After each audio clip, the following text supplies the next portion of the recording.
This conference will now be recorded.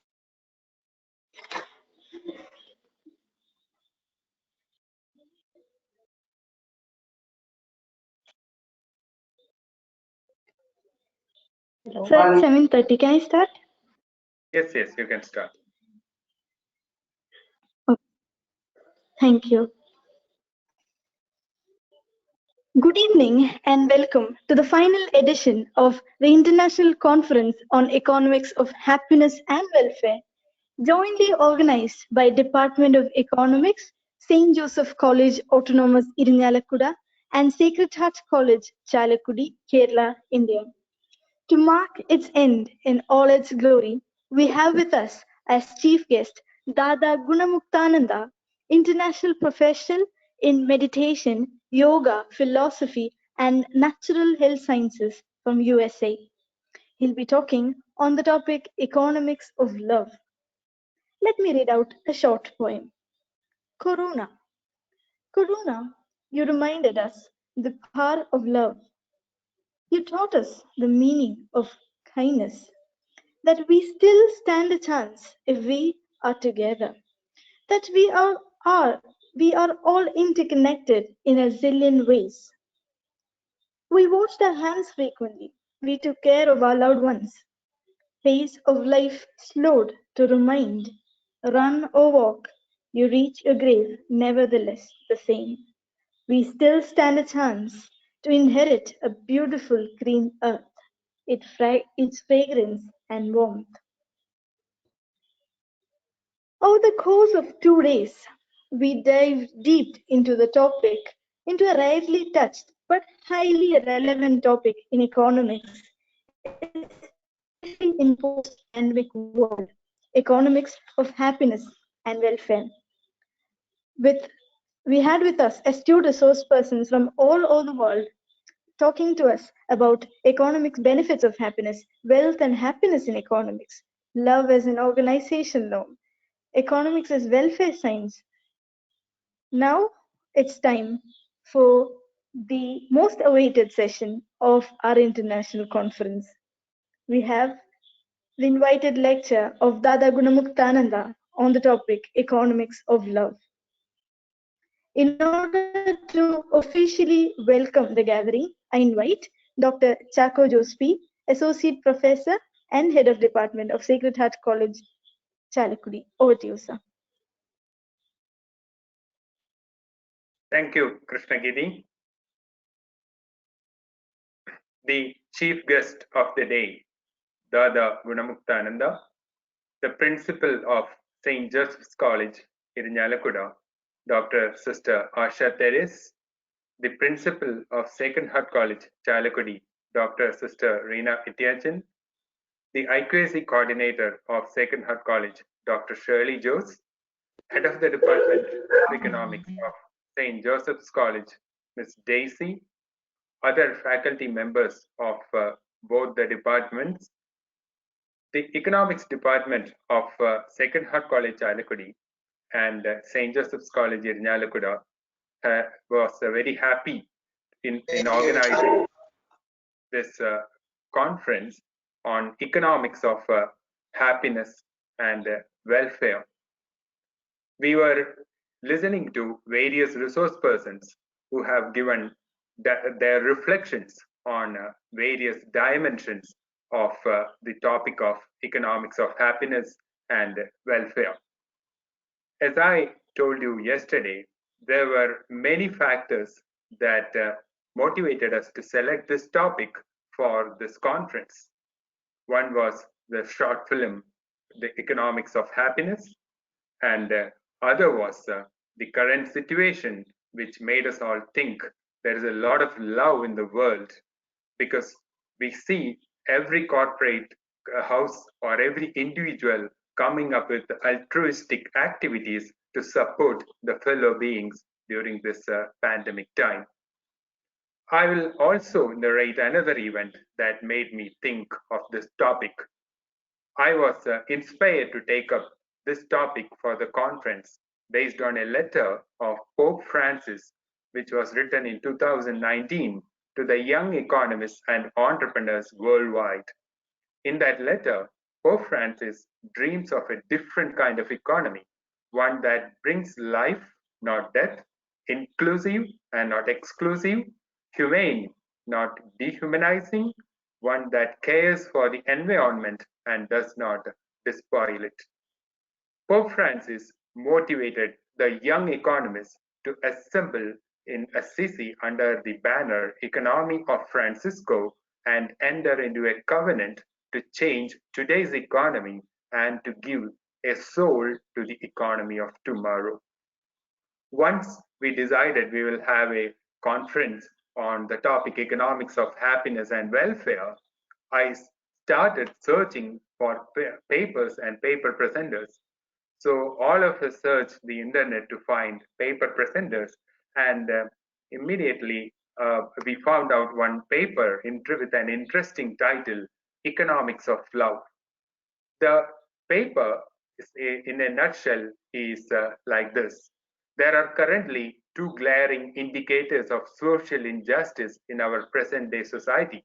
One, the living standard of the poorest people is unacceptable by the standard of any civilized society. The health of society is measured by the living standard of the poorest people, not of the richest. Second, the wealth gap is absurdly high. It is currently in the order of millions, where a healthy wealth gap would conceivably be around of tenfold. These are the words of Dada Gunamuktananda, who will be speaking to us today on this topic.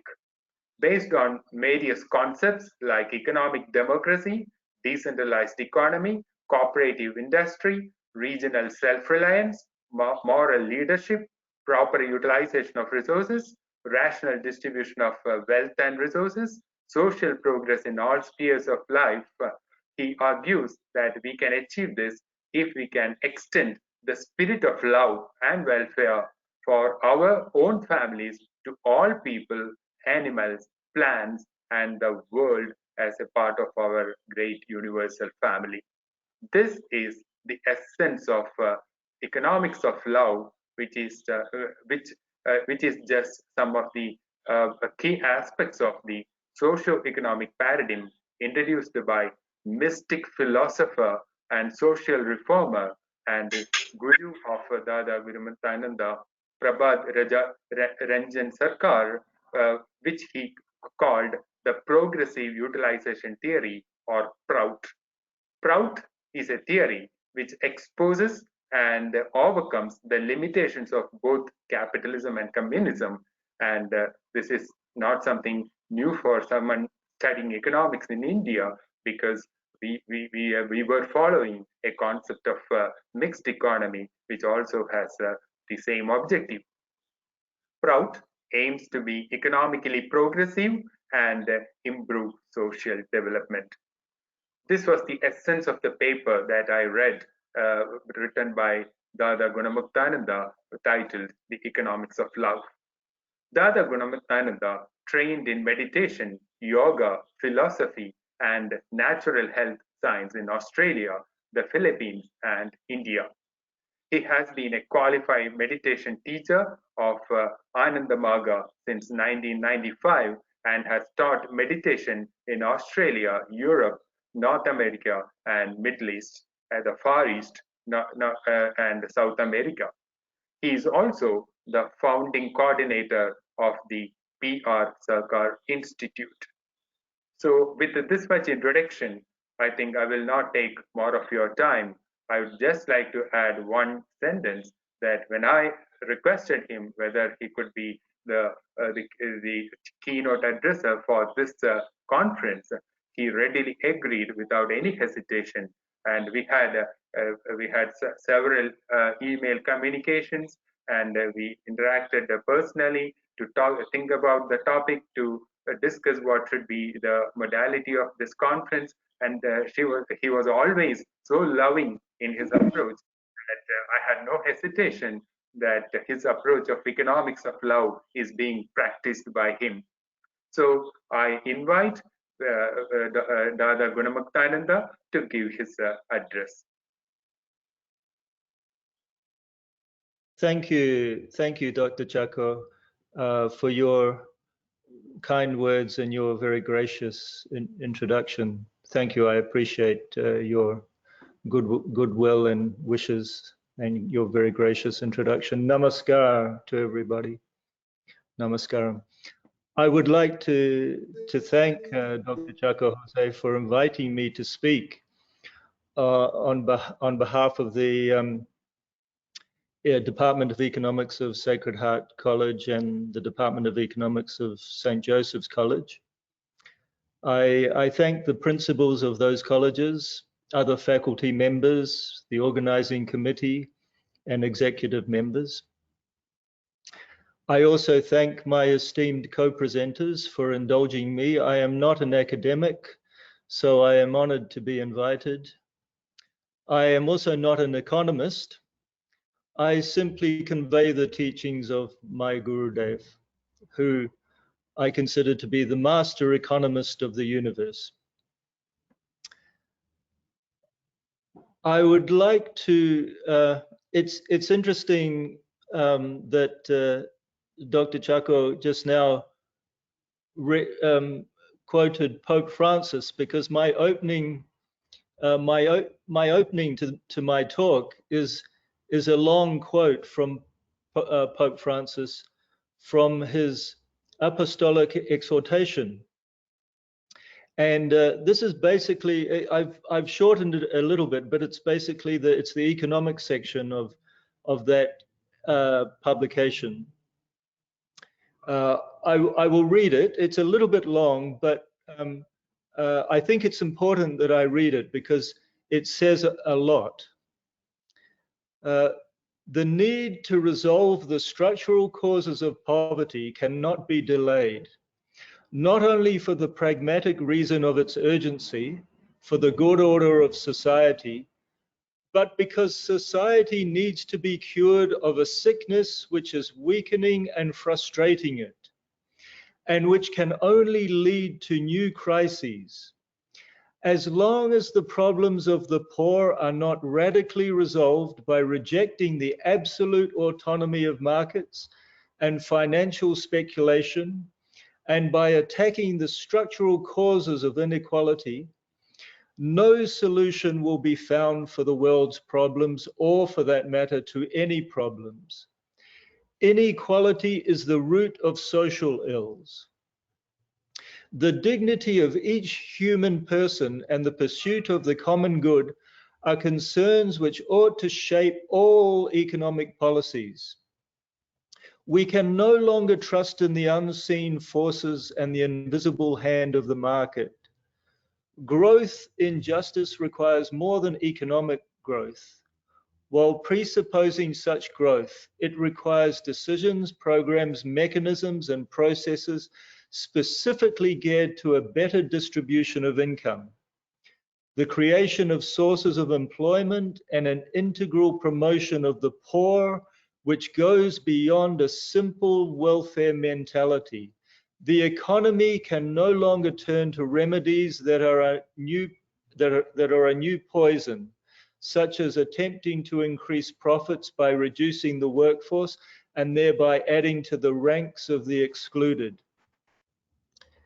I ask God to give us more politicians capable of sincere and effective dialogue aimed at healing the deepest roots and not simply the appearances of the evils in our world.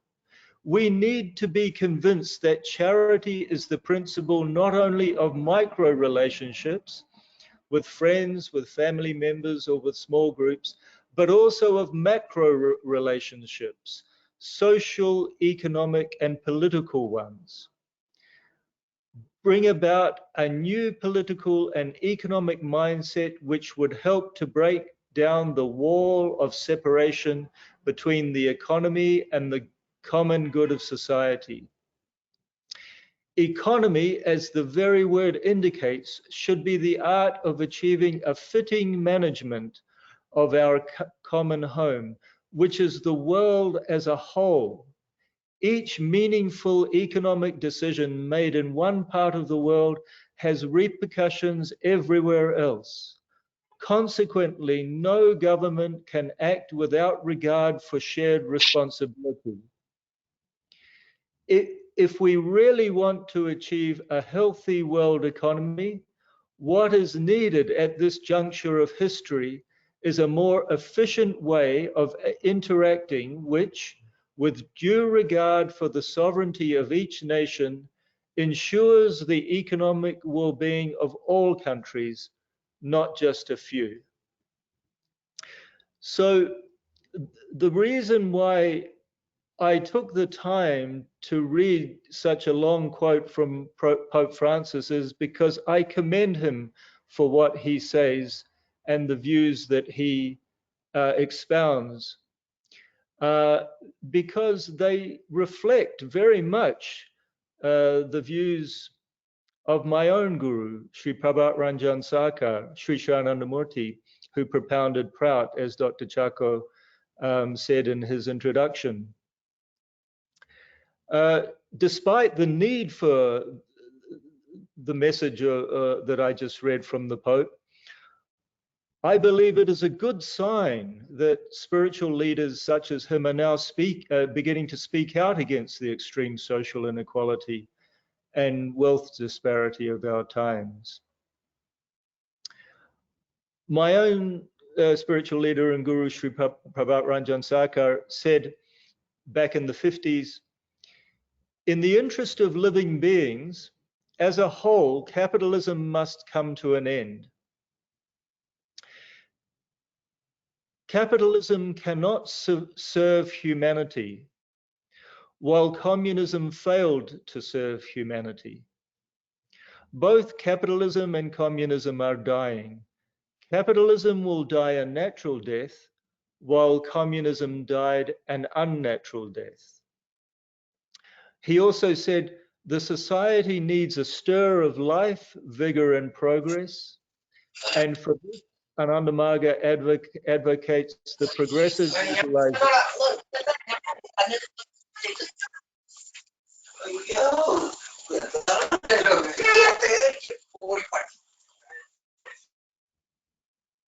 And for this, Anandamarga advocates the progressive utilization theory that Dr. Chako kindly referred to in his introduction, meaning thereby progressive utilization of all factors. May I request the participants to mute their mic? Sorry for that interruption. No problem. Now, a couple of years ago, a very esteemed sociologist called Emanuel Wallerstein of Yale University said, modern capitalism has reached the end of its rope. It cannot survive as a system. The real political struggle that is going on in the world is not about capitalism, but about what should replace it.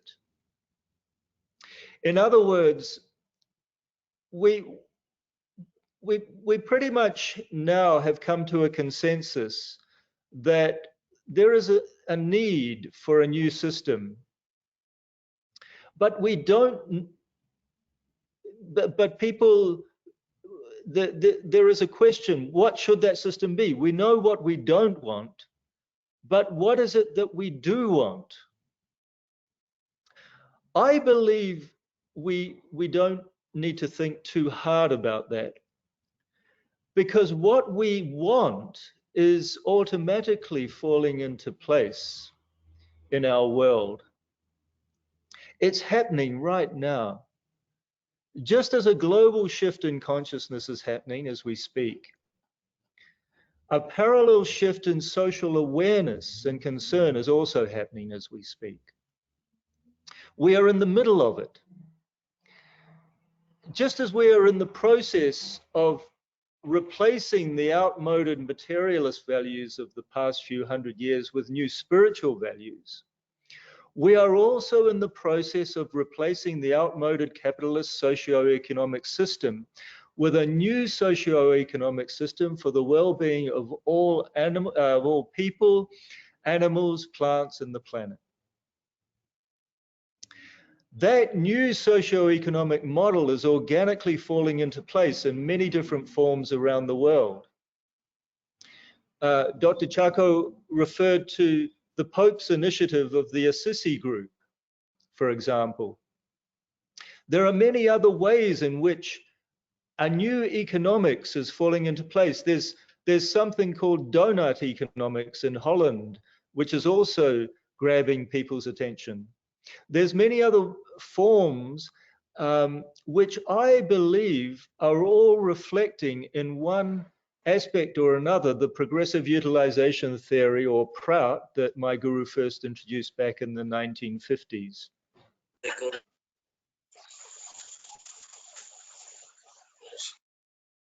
The spirit of this falling into place of a new socio-economic order based on love, compassion, selflessness, foresight, and sustainability is also reflected in the preamble to the Earth Charter.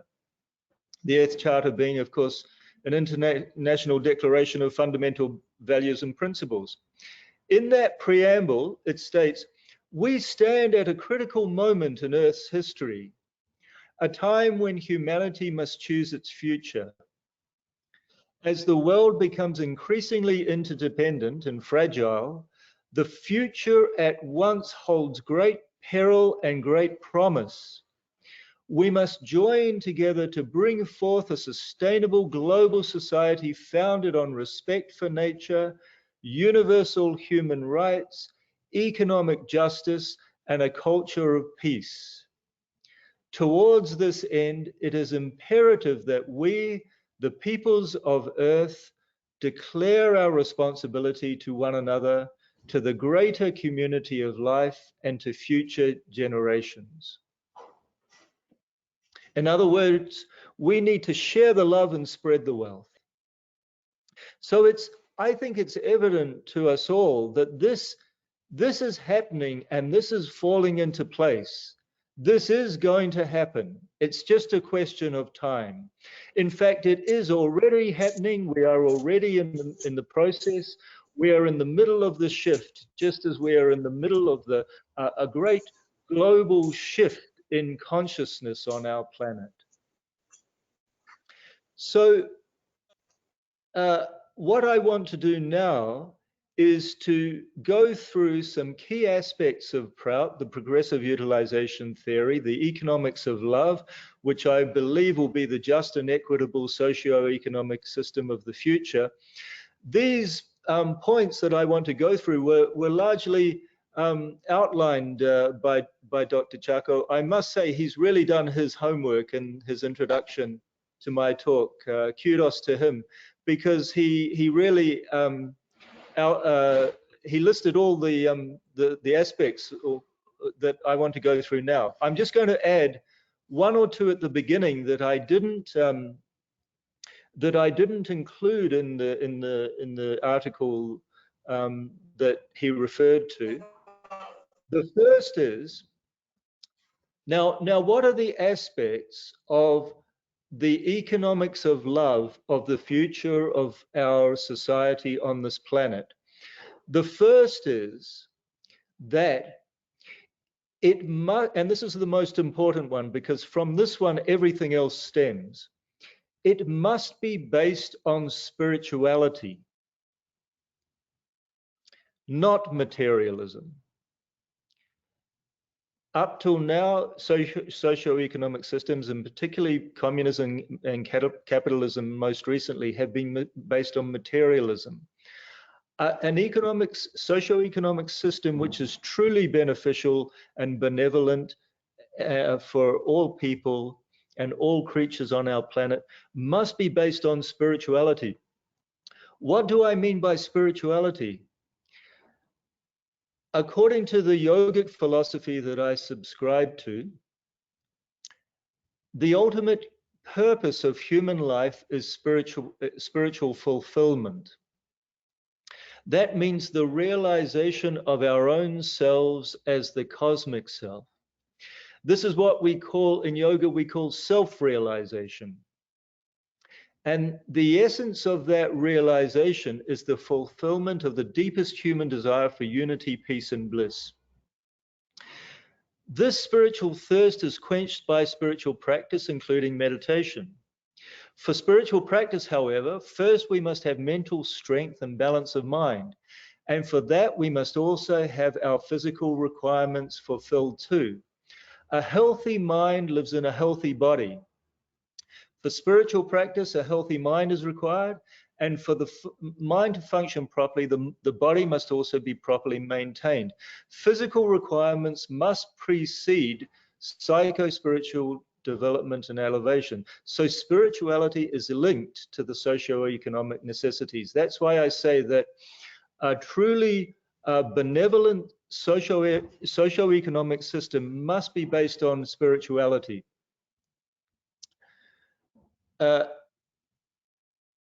It must also have an outlook of cosmic inheritance and therefore cosmic fraternity.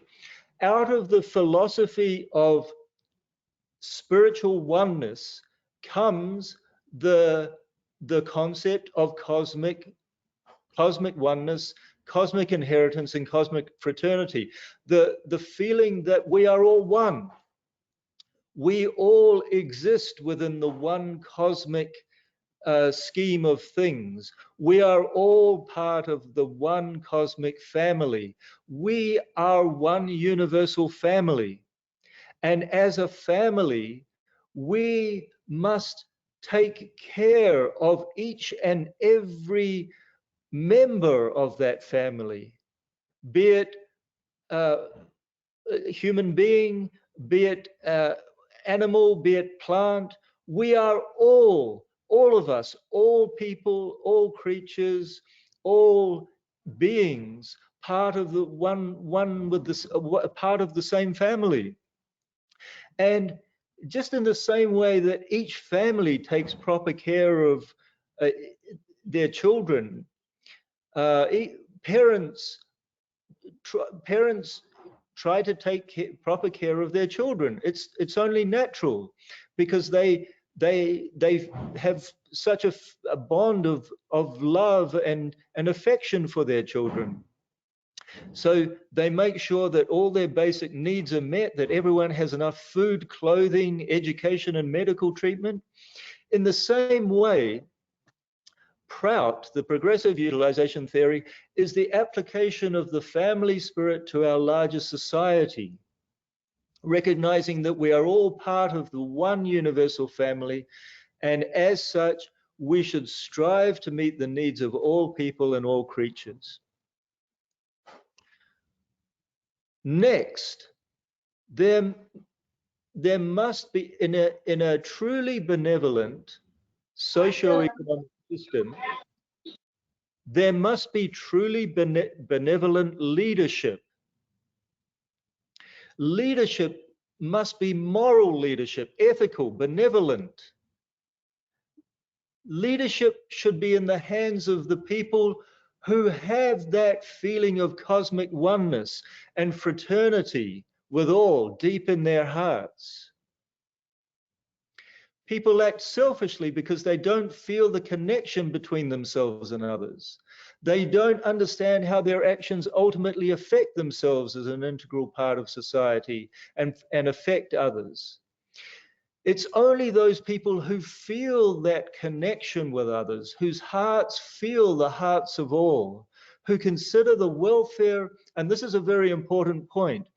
Consider now how many leaders we have in society and we have had in society in the past considered the welfare and happiness of each and every one as at least as important as their own welfare and happiness. How many leaders have had that feeling truly deep within their hearts? Perhaps we have had one or two or even a few, but not many.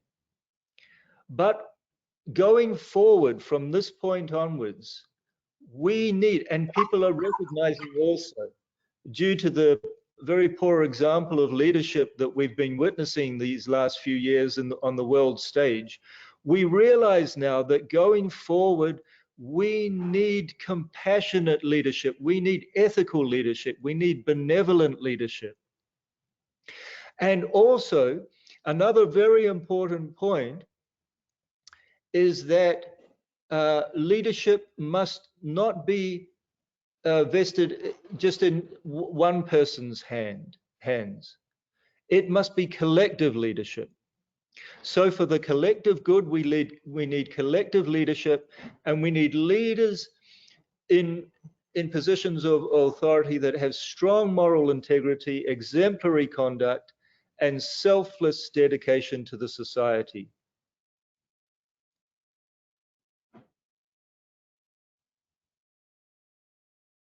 My guru said, social control will have to be in the hands of those who are spiritually elevated, intelligent, and brave all at the same time. Such mentally developed and spiritually elevated leaders will be known as sadvipras.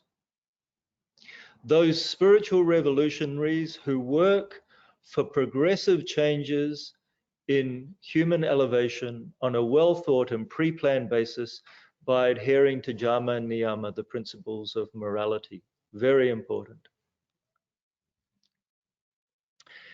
Now, how to get such ethical leaders in positions of power still remains to be seen. I cannot answer how that's going to happen. What is certain, though, is that we cannot get that ethical leadership through the process of political democracy. You know, up till now, democracy has been touted as the most enlightened form of selecting our leaders.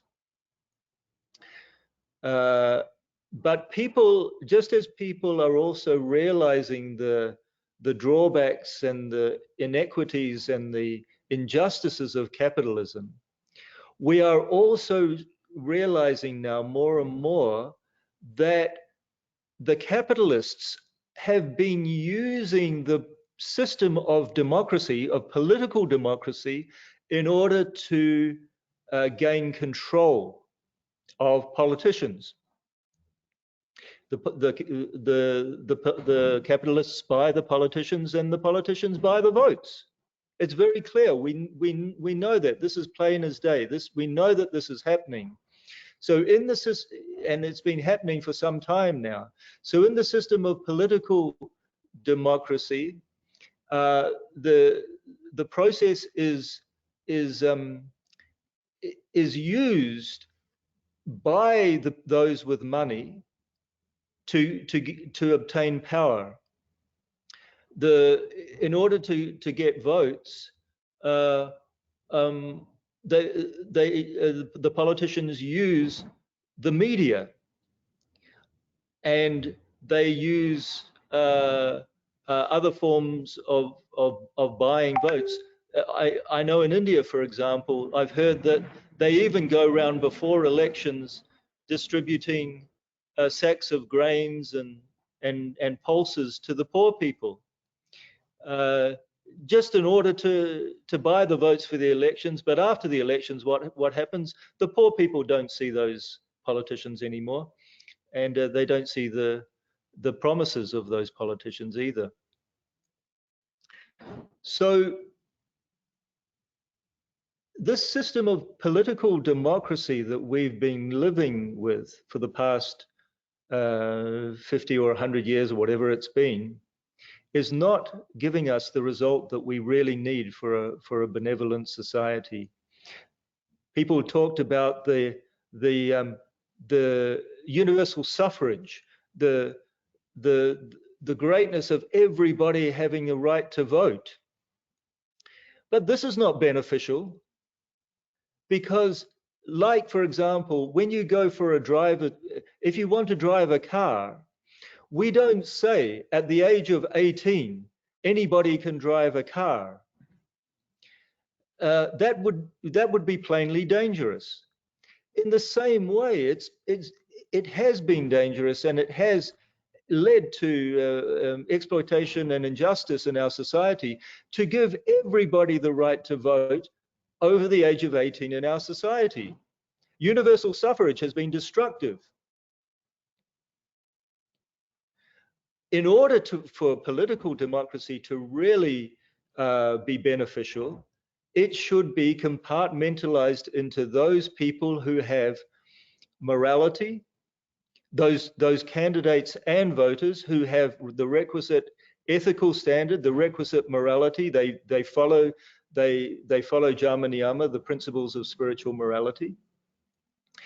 It should be compartmentalized to those people that are educated and that can think for themselves, that are not just going to vote yes or no for a particular candidate because they get a sack of rice the day before the election. And it should also be compartmentalized into those candidates and voters who have socio-economic consciousness. They know the issues, they know the problems of the people, and they have ideas about how a truly benevolent society can come about. You know, Winston Churchill, I'm not saying that Winston Churchill was a great person of any sort. I know he had a lot of drawbacks, and his policies were not beneficial for India, far from it. But he once said, democracy is the worst form of government except for all the other forms we've tried. So in other words, it may be the best that we've had so far, but we can do a lot better.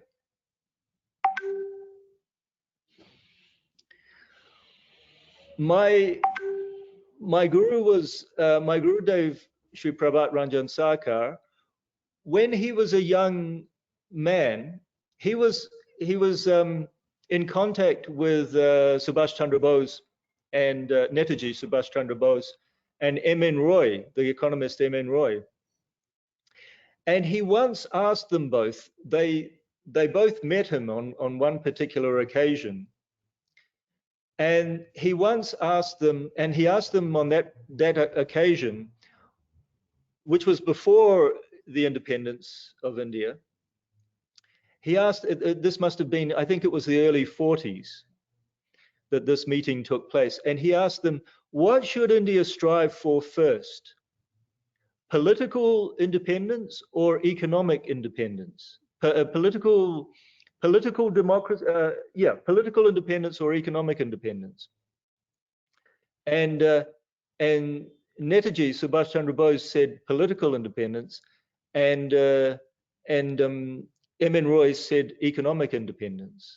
And Baba, my Gurudev, said, yes, you are right, to M.N. Roy.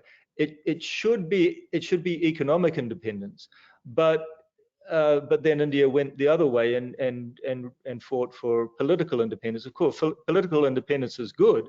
However, without economic independence, it's really of not much, maybe a little bit more advantage than being under the yoke of a colonial power, but we are still under the yoke of economic exploitation. And this is the problem. This is why people are still being exploited and oppressed in India and in all countries around the world, not just in India, but all countries around the world, because although we are no longer under the yoke of political oppression, we are still under the yoke of economic oppression and exploitation.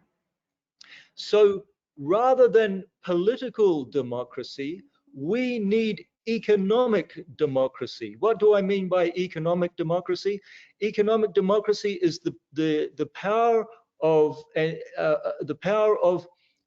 it means that economic power and decision making should be under local control.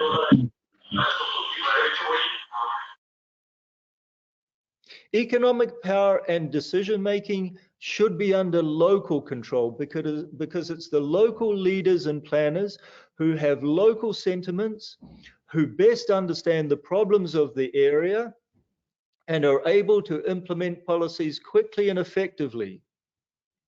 as opposed to centralized economic planning and production, which is inherently inefficient and leads to economic and social disparity. We saw that in communism, and we also see it in capitalism. We see all the ills of economic centralization through in capitalism. We see, for example, millions of people flocking from the villages and the towns to the cities. The cities become unlivable. I don't know about Kerala. I haven't been to Kerala, but if you go to Mumbai, if you go to Delhi, if you go to Calcutta, you will see that the social problems are enormous because of overpopulation of the cities, because of overcrowding, because of pollution, because of people having to leave their families in the villages and go to the cities. This causes all sorts of social problems: depression, isolation, substance abuse, farmer suicide is, I'm sure you're aware, is an incredibly tragic and enormous problem in India, because this is all because of economic centralization rather than economic centralization. We need economic decentralization. Imagine a world in which, rather than overcrowding in the cities and underpopulation of the rural areas and other areas throughout the country, imagine a world in which thriving communities are spread throughout the countryside, and people are living in relatively good conditions, because there is not this inequity of distribution of population and wealth. So wealth and population and resources should not be centralized. They should be decentralized.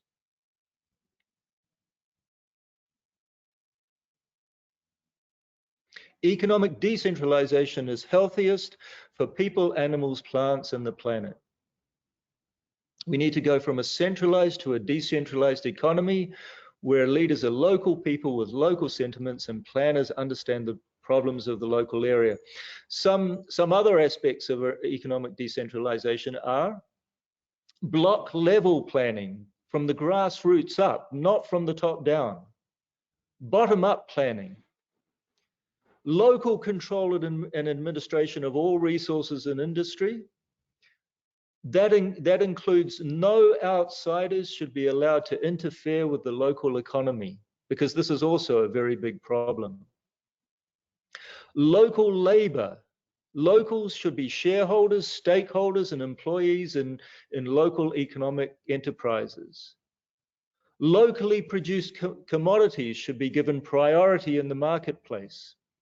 There should be no importation of locally available goods. This is another problem that has been a problem since the days of the Britishers in India, where they used to take the cotton back to their mills in the UK, make products and sell them back to people in India. And this is still happening on a much wider scale today, where commodities that could otherwise be produced locally are being imported and bought from the far reaches of the earth. This is unsustainable. One of the many aspects that's causing the unsustainability and the inequity of our current system. Local raw materials should be used. There should be minimum importation of raw materials, and if there are raw materials available locally, those raw materials should be used rather than importing them. So, in other words, we must keep as much wealth and resources as possible in each local area. This gives local self-sufficiency, with localities coordinating and cooperating with each other vertically as well as horizontally. Now, this brings us to the concept of regional self-reliance. You know, we've heard the word globalization, we've heard the word free trade. These are just feel-good catchphrases that have been imposed on us, that have duped us into thinking that these phenomena, globalization and free trade, are good. No, they're not good. Free trade is not free. What happens in free trade, for example, is the richer countries set up a system where they can exploit the poorer countries under the banner of free trade. They impose tariffs which are in favor of trade going their way rather than the way of the poor countries.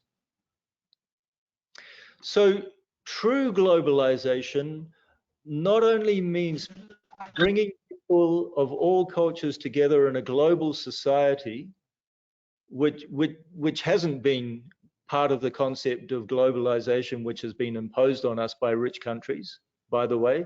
They have not been concerned about the welfare of all peoples and all countries in the world. No, they've only been concerned about their own socio-economic welfare, and not even concerned about the welfare of their own people. In the United States, they have such a terrible problem of homelessness now. You know, in the largest economy of the world, in the presumably so-called richest economy of the world, to see so many homeless and disaffected and alienated people is it's not a reflection of a healthy economy or a society at all. It's a reflection of an unhealthy society. It's a reflection of a sick society. The true reflection of a healthy society is the wealth of the poorest people, not the wealth of the richest people. So globalization means not only bringing people of all cultures together in a global society, but also respecting each local culture and empowering local people. It's summed up by phrases such as universal in spirit, but regional in application, or globalize humanity, localize the economy, think globally, act locally. These are good catchphrases that can work if we really put them into practice. So rather than relying on goods, services, labor and resources from far off points of supply and distribution, imagine the world full of vibrant, thriving, largely self-contained cooperative communities spread throughout the countryside. In Prout, we call this concept the concept of samaj. Samaj, of course, is the Sanskrit word for society. And in the real sense of the term, it means the collective body of those engaged in social progress being the marching of all together in unison, inspired by the same ideology towards a common goal.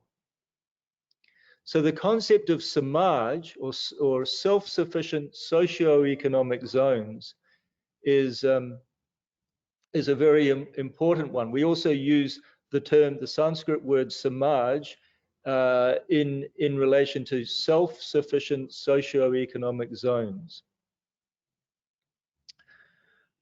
So being a member of a particular samaj would not depend on one's birthplace, nationality, or any other limiting factor.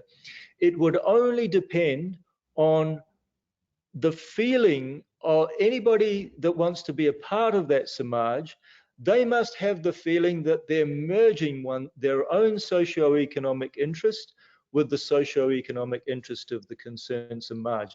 It shouldn't be like, for example, the concept of the share market and shareholders today. It's not that it's not that a company is representing the well-being, the welfare of the particular country in which it's based. It's not that its shareholders are shareholders because they want the welfare and the well-being of the people of the particular area which the company that they're investing in is based. No, the bottom line is money, and that's all they care about. So that's another thing that we have to get past. We have to get past this concept that we've been living under, where shareholders have been exploiting the market and exploiting the people, exploiting the laborers of the particular companies and societies that they're investing in. This brings us to the concept of cooperative industry. Now, researchers have found that the human, this is quite interesting, the human immune system is physically compromised by selfish actions and strengthened by cooperative actions. So just as a healthy human body is strengthened by cooperative actions, a healthy human society must also be cooperative rather than competitive. There may be some healthy competition, but the feeling must be primarily of cooperation, not of competition. Cooperation must supersede competition for sustainability. This is a natural law. In order to survive, a species must be primarily cooperative, not competitive.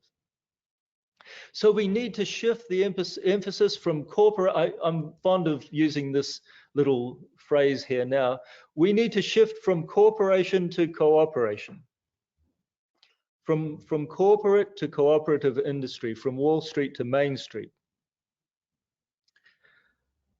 So according to Prout, cooperatives are the best expression of human sweetness in the physical realm because they function as units of coordinated cooperation.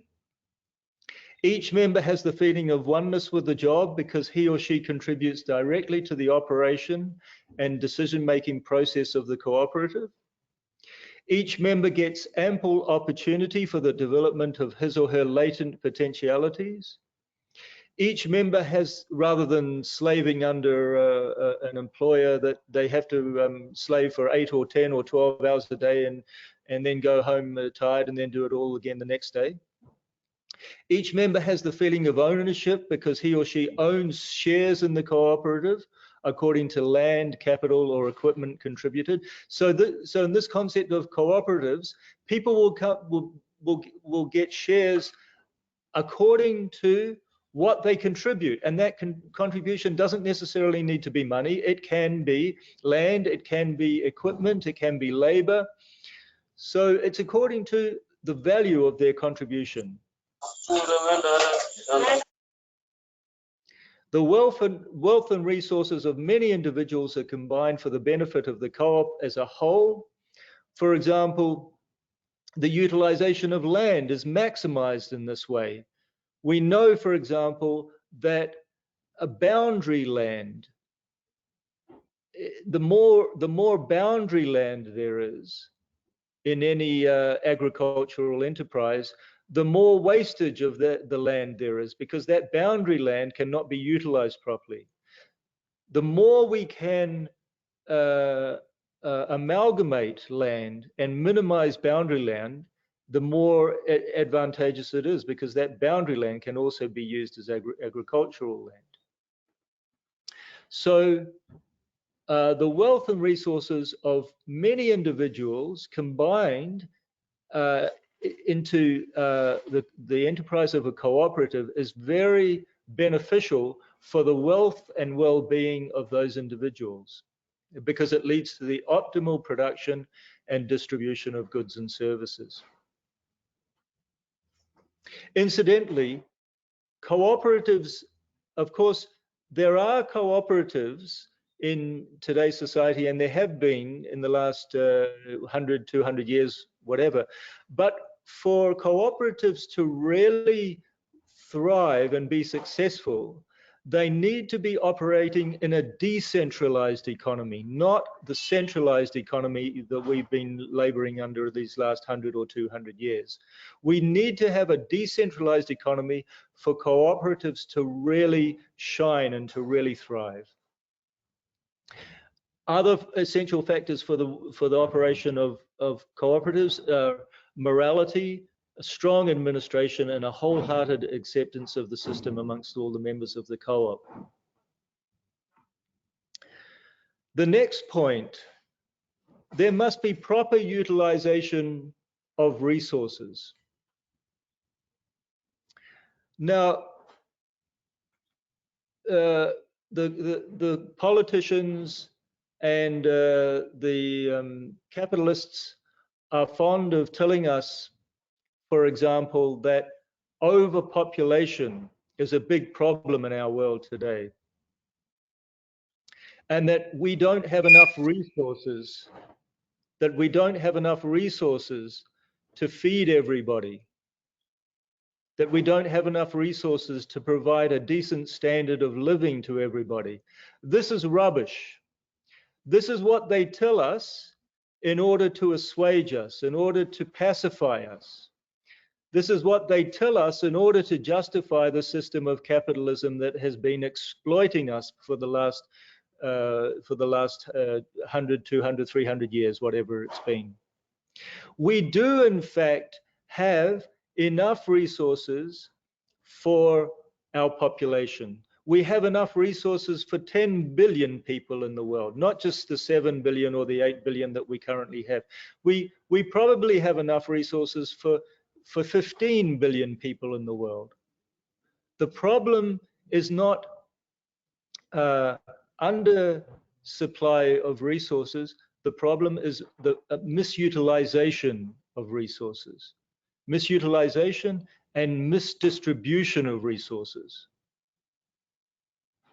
There are enough resources on our planet for more than our current population if production is sustainable, renewable resources are maximized, and production is, and this is a very important point here, production is primarily according to need or consumption rather than profit.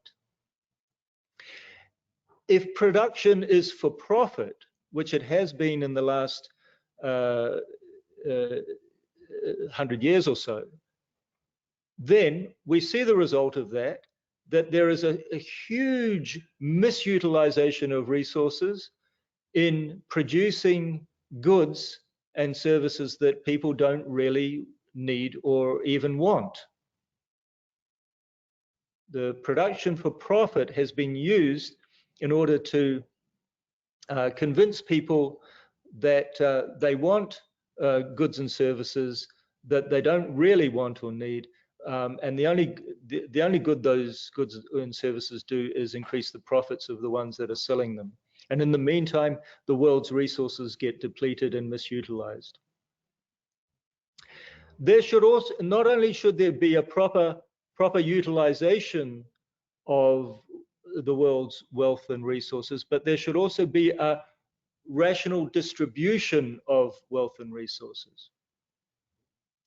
So scarcity in our world is not only due to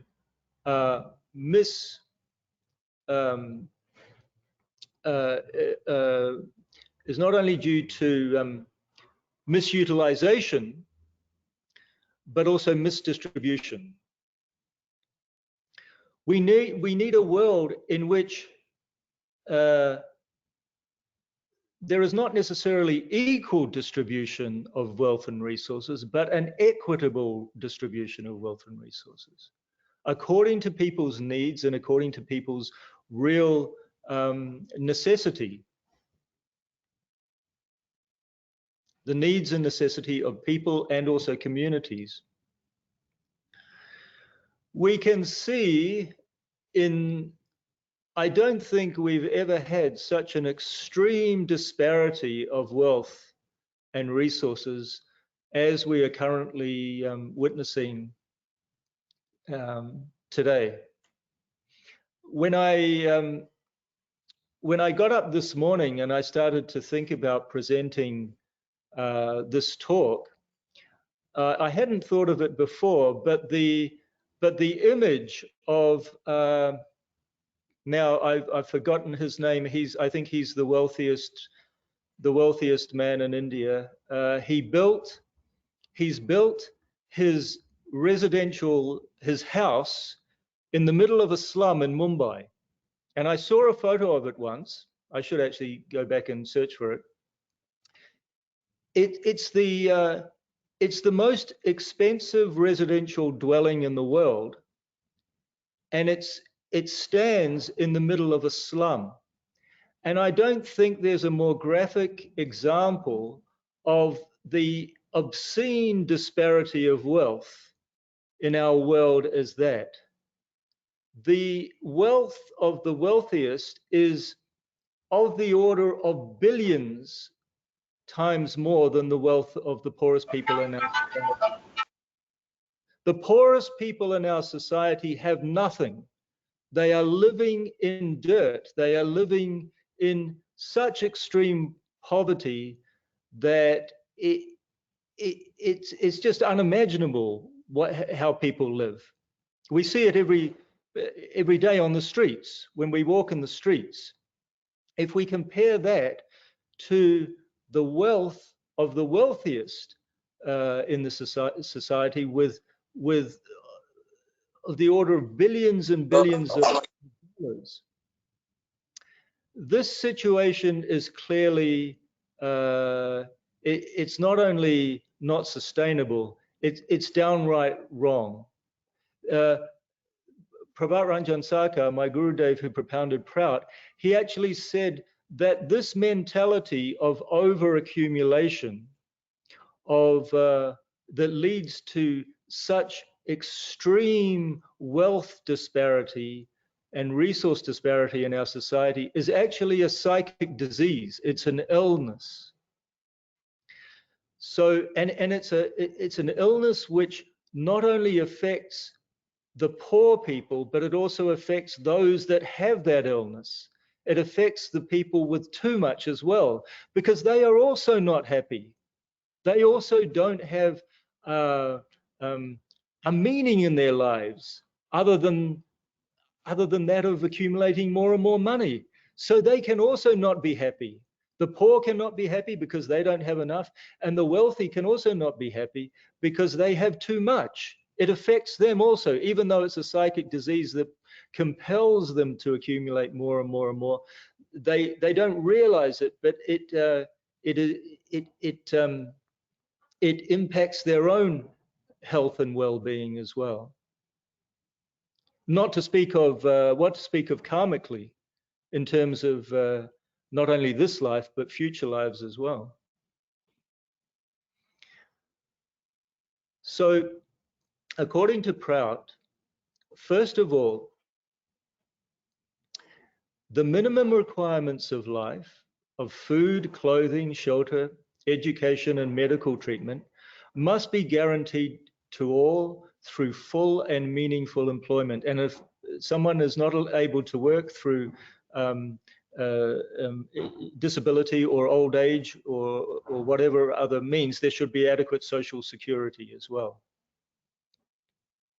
So there must be a minimum in our collective economic, socio-economic house. We must have a floor and we must have a ceiling. The floor is that there must be minimum requirements of life guaranteed to everybody through meaningful employment and social welfare. And the ceiling is that there must be a ceiling on individual and corporate wealth. We cannot rely on the goodwill of everybody to limit their own wealth for the good of others. We've seen that now. We cannot rely on that. So in a truly benevolent socio-economic system, there must be a floor, a minimum level for everybody, and there must also be a ceiling, a maximum level for everybody. And if that is the case, that will mean that there will be, I'm not saying that there will be an equal distribution of wealth, but there will be a more equitable distribution of wealth according to people's needs and according to people's ability to work. Those that have more ability and who contribute more, of course, should have more incentive in the form of more wealth and privileges and a congenial environment to do more good work. So there should be a wealth gap, but it should not be in the order of millions or billions. It should be a reasonable wealth gap, which provides all with their needs and also caters to it gives people motivation and incentive to do more good work and to contribute more to society. But as we evolve as a society, as we get more, as we develop as a benevolent society, ideally that wealth gap should also decrease. So ultimately, we get to a place where the maximum number of people are enjoying the maximum number of amenities and collective wealth. So basically, through a redistribution of wealth with a wealth floor and a wealth ceiling, we can get to an equitable redistribution of wealth, which will give people a much better individual life and also collectively give us a much better collective life. It would mean, for example, that along with modernization and mechanization, for example, more and more robots and things like that that are coming that are really coming into being now in our society, it would mean that people would work less, but still have enough money to have all their needs and requirements met, because they would get paid more, because there's due to a redistribution of wealth from we don't have all that wealth stuck under the mattresses of the rich people anymore. We have it available for people, so people can work less with more money. We have a better standard of living, more time and for family, for leisure, for a much better standard of living and a much better collective standard of society.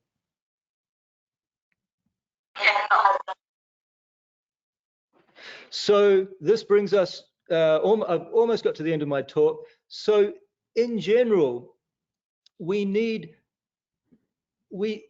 a socio-economic system that is going to contribute to our overall social, individual, collective, and social well-being and progress. And, progress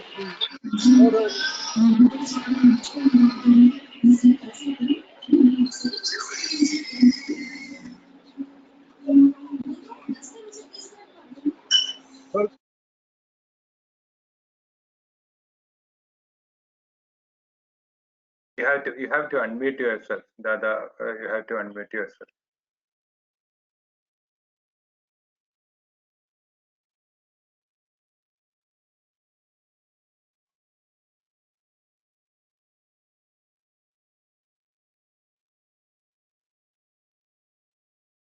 Oh, can you hear me now? Yes, yes, yes. For how long was I muted? No, just because there was some disturbance, the easiest way for me to solve it is to mute all. Okay. When I mute, you also get muted, that's why. Okay. So it was just in the last few seconds or so. Okay, good. Yeah. So you know, progress is not only physical, it's also psychic and it's also spiritual. And as human beings on this planet, we are moving now, as I said in the beginning, we are moving very rapidly towards a more and more progressive, more and more enlightened consciousness, and also a more and more progressive society. And that progress is in the physical realm, it's in the psychic realm, and it's in the spiritual realm. So as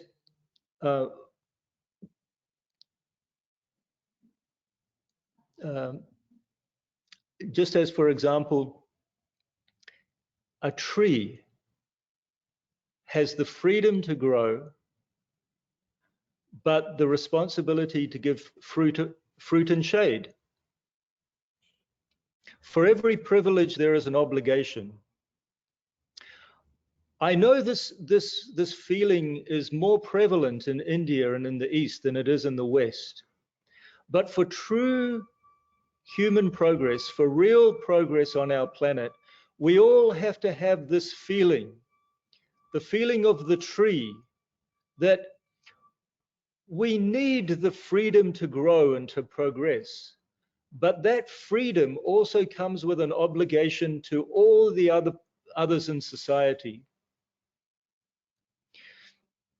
We need to have a society where we have all our needs met. We have the scope to develop our latent potentialities. We have the scope to do everything that we dream of doing, to study, to learn, to create, to bring up our families, our children in a conducive environment for their development and for their growth and for their education. We need a society which gives us all that, but we also need to have the feeling that with our own personal growth, we also have to contribute to the social growth, to the growth of others, and to the growth of the society as a whole. Just as a tree has the freedom to grow, but also it has the responsibility to give back. So therefore, Prout is a total response to human needs, the balanced development of all human potentialities, physical, psychic, and spiritual. There is an economist, he's the founder of liberation theology in South America, Leonardo Boff. He's from Brazil, and he said, Prout is very important for grassroots groups and for all those who yearn for a liberation which starts from economies and opens to the totality of personal and social existence. Prout embodies a progressive socialism for a truly progressive human society.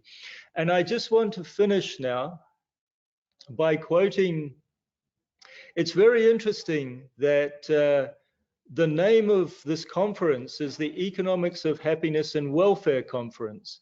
And this really struck me when I first read it, because my Gurudev, Sri Prabhat Ranjan Saka, he outlined Prout in a series of sutras, Sanskrit sutras. And the last of those sutras, I'll read it in Sanskrit, Pragatishila Upayoga Tatvara Midang Sarvajana Hitartan Sarvajana Sukartam Pracharitam. It means this is the progressive utilization theory propounded for the happiness and all-round welfare of all. So that last sutra in which he defines the progressive utilization theory, you adopted for the name of this conference. So I'm very happy. I think I don't think it's coincidental. I think it's an auspicious sign that that there is that we're in sync. There is a synergy between all the different people in the world today, including yourselves, including, for example, the Assisi group that that Pope Francis set up in Italy.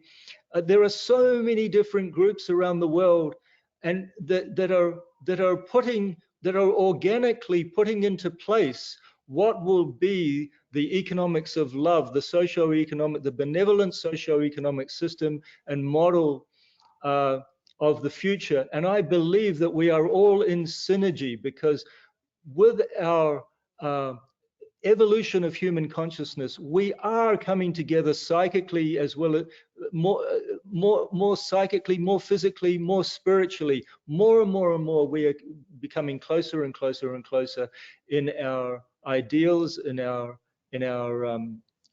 beliefs, and in our love and regard and care for one another. So I thank you all for indulging me and listening to me, and I'm very happy to have been invited to speak to you all. Namaskar.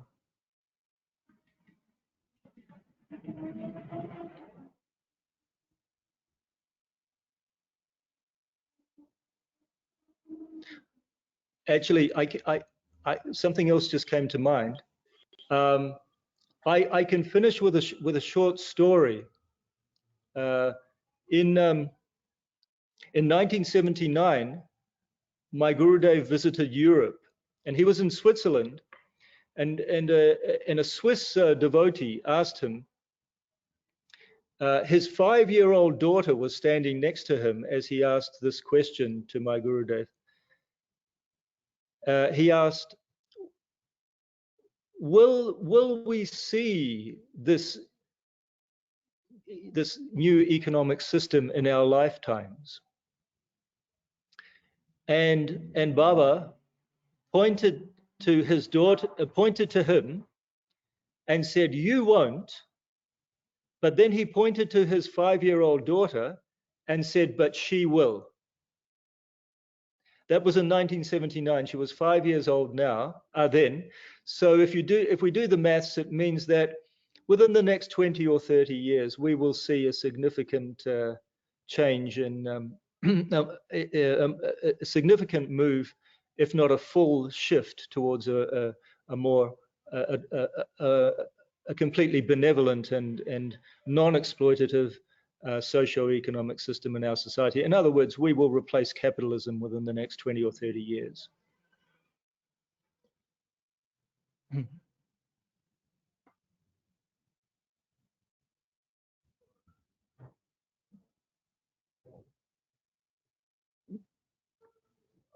Krishnagiri, you can proceed with the Dada, would you like to interact, or can we conclude? Sure, whatever you like. If anybody has any questions, or I don't know if we have any time left, but we have a couple of questions. We'll take a quick Q&A session. Sure. Yeah, Krishnagiri, can you read out the questions?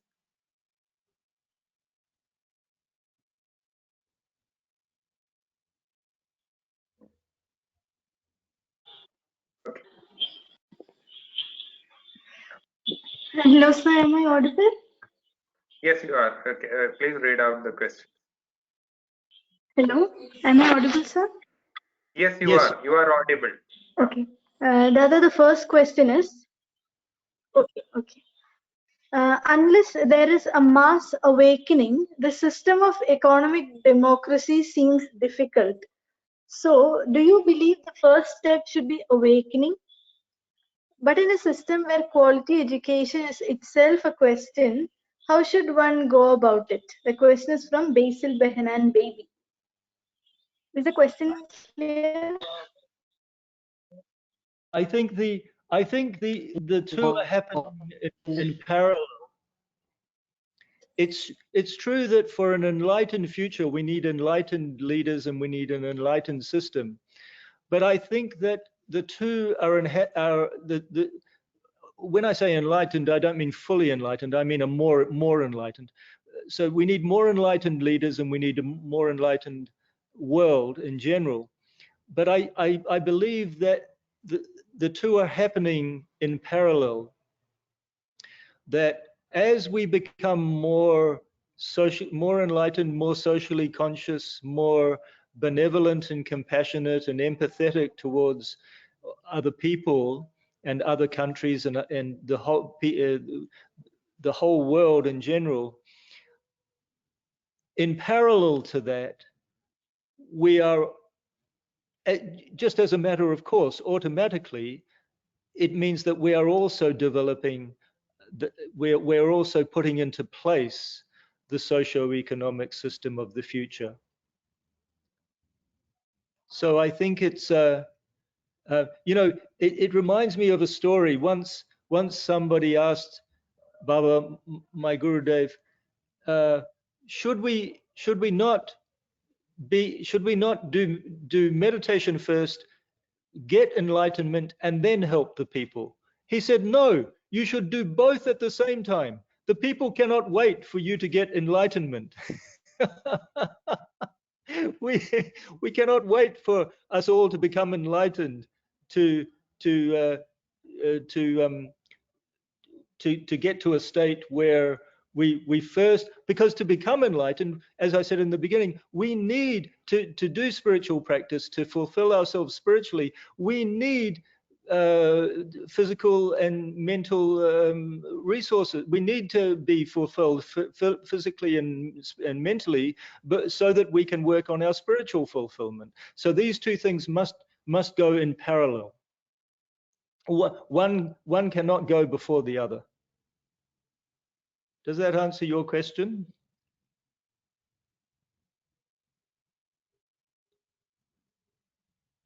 Yes, thank you, Dada. That the question was very well answered. The other question, is it possible to bring economic without community? A related question is, in the egalitarian society is a theoretical concept and it is hard to achieve in practical life. So what are your suggestions to remove inequalities? Oh, well, you know, as I said in the beginning, I'm not an economist, and I have simply been talking about the teachings of my Gurudev. Now, he didn't say how this is going to happen. How we have to figure this out now. We have to figure out how, practically speaking, we are going to put into place a compassionate economy of love. We have to figure out, I have no idea how we are going to get compassionate, ethical leaders into power. All I know is I believe it will happen because I believe my Gurudev gave the system. I don't believe he would have given the system if he didn't believe it wouldn't eventually fall into place. So all I know is that it will fall into place. I believe the time span is in the next 20 or 30 years, but I don't know how it will happen. All I can say is that we just have to keep trying. We have to keep having these meetings, trying to, of course, through social media is a double-edged sword. It has its disadvantages, but it also has its advantages. Through social media, people are a lot more aware, a lot more connected. We're working together, even if we're not together physically, remotely, we're still working together for a better world. And I believe that this is, as I said in the beginning, this is happening as we speak. This is coming together.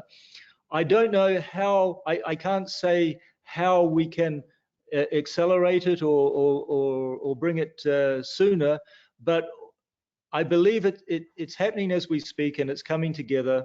We just need to keep trying, keep talking, and not only keep talking, but acting as well. We need to do more actions for the welfare of society, as well as talking about how we can implement those actions and the system in general. Thank you, Dada. We have one final question from Bhadra Balraj. The question is, how can we identify and build love in organizations and workplaces?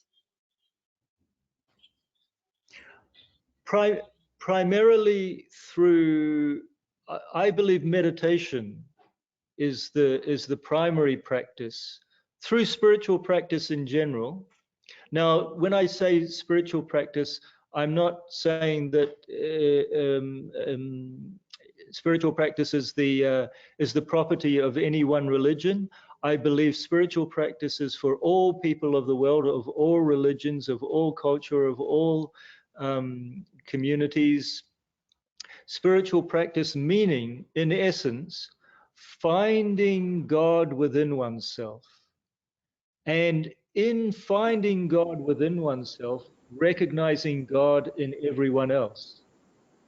Now, the more and more we find God, we find the infinite, we find the cosmic consciousness within ourselves, we feel that our own consciousness is one with the cosmic consciousness of the universe, with the mind of God. We feel that our own mind is one with the mind of God. The more we feel automatically that we are one with everybody and everything. The more we feel that we are one with everybody and everything, automatically the more love we will have towards everybody and everything. So the key is spiritual practice, and that includes, this is another talk altogether, but that includes all the aspects of yoga such as asanas, jama niyama, eating good food, proper food, service to others, singing kirtana, but primarily it includes meditation. And meditation means closing your eyes and looking on a daily basis, looking within yourself and finding God within yourself. And then automatically that leads to finding God in everyone else as well. So that's the key.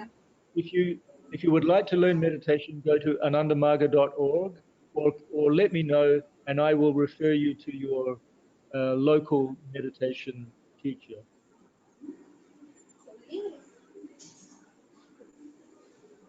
As I said in the beginning. Thank you so much, Dada. With that, we come to the. Oh, sorry. Continue. Continue, As I please. said in the beginning, spirituality must be the base.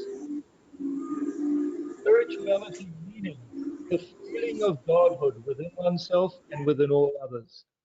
That must be the base. If that is the base, if that is the foundation, then everything else will follow. Automatically, if one feels God within oneself and within everyone else, automatically one will have love for everyone and everyone else.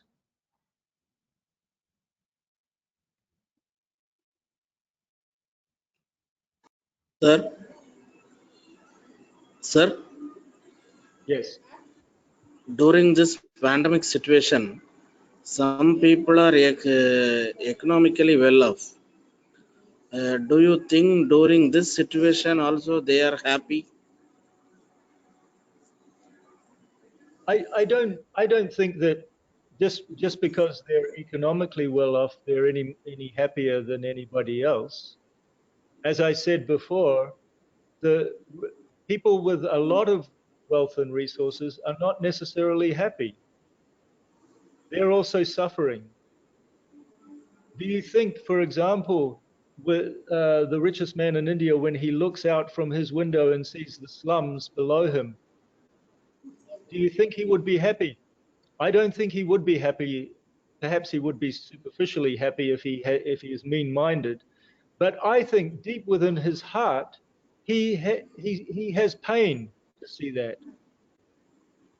So I don't think. Okay, it may afford money, wealth, and resources may afford a certain degree of comfort, but comfort is cold comfort. What we really want as human beings, as a society, is love in our hearts. We cannot have love in our hearts if we see our sisters and brothers suffering. So in regard to the pandemic, of course, we have to try to make everyone's situation more comfortable and more so that everyone has the everything that they need, including medical care if they are suffering from the effects of the pandemic.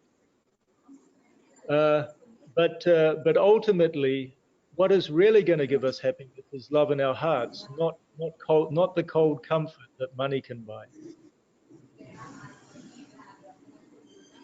Thank you, sir. You're welcome.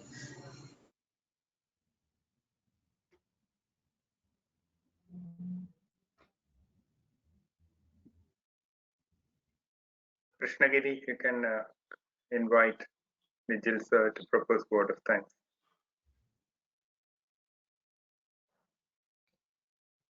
I think she has lost connection. So thank you so much, Dada Gunamuktananda, for that illuminating session.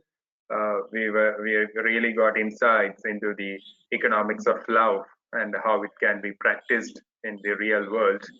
Now we come to the conclusion of this valedictory function. May I request the seminar coordinator, Mr. Nijil Jacobi, to propose the word of thanks. Thank you, Chaku sir.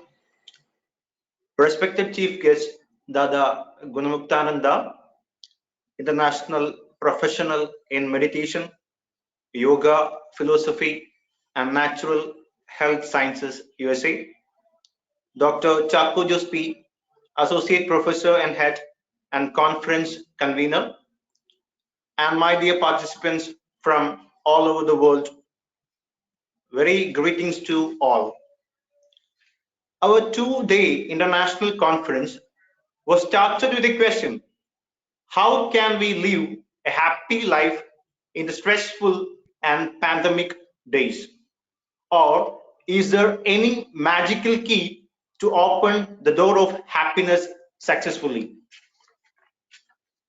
And this is one of the reasons behind the designing of this international conference, jointly organized by the Department of Economics, Sacred Heart College, Chalakudi, and St. Joseph's College, Autonomous, Iringalakkuda, Kerala, India, since this current situation is almost same all over the world. I'm here to propose the vote of thanks. Without any delay, let me come to my duty. First of all, I would like to extend my sincere gratitude to the participants, the principals of both colleges, Dr. Sister Asha Therese and Dr. Sister Rina Itiachan, for their support and wishes to make this international conference alive. Thank you, sisters, for your constant supports and inspirations. I hope this final session was the eagerly awaited session of our two-day international conference, when Dada Gunamuktananda, International Professional in Meditation, Yoga, Philosophy, and Natural Health Sciences from Chile, accepted our invitation and consented to speak on economics of love. We were sure that it would add a lot of energy to our international conference. I'm sure we had a momentous session today. How beautifully he speaks. Every word you said was touching our hearts. We are very proud to have you as a resource person who is known all over the world. Thank you so much from the bottom of heart for making this day so inspirational and thoughtful. And thank you for accepting our invitation and spending so much of your precious time with us. Thank you. And I would like to extend my sincere thanks to Dr. Chaku Jospi, Associate Professor and Head of the Department of Economics and Conference Convener of Sacred Heart College, Chalakudi. To be frank, he is the real master brain behind this coordination and execution of this international conference. It is because of his consecutive effort that we have got eminent resource person to this two-day international conference. Thank you, sir. I would also like to take this opportunity to thank Dr. Shirley Joske, IQAC Coordinator and Associate Professor of the Department of Economics, Sacred Heart College, Chalagudi, for her constant support, and Dr. Daisy PK, Head of the Department of Economics, St. Joseph's College Autonomous, and our conference convener for her NGOs at all levels of the conference. Thank you, ma'am. I also thank Ms. Jamal Thomas, Assistant Professor of Economics and Webinar Coordinator from St. Joseph's College Autonomous, for her indispensable assistance and also the technical support throughout the event. Thank you, ma'am. Next, I wish to thank all the participants of this international conference. As I said yesterday, we have more than 800 participants from various parts of the world participating through GoToMeeting and YouTube live streaming. From Bangladesh, Bhutan, Ethiopia, Nigeria, Oman, Pakistan, Philippines, UAE, USA, and India. You have been with us since yesterday morning. This program right? Should we have an ongoing budget for IT support? Like Didi, you have an IT guy. He should be working in some computer company that. Sorry, I think. I'm sorry. Sorry for the inconvenience. Sorry for that. Okay. And this program will not be successful without you. Thank you all for your presence throughout the sessions. I also extend my appreciation to Krishna Gidi NS, chairperson of our college and our final year degree student of the Department of Economics, who is the host of this conference. She handled it very well. Thank you, Krishna Gidi, for playing your part wonderfully. Once again, I extend my gratitude to all the invited speakers of all our sessions, presenters, and all the participants of this two-day international conference. I wish you all a very happy day ahead. Thank you. Over to you, Krishnagiri. I would also like to thank Mr. Nigel Jacobi for all the support he Thank you so provided much. in the organization of this conference.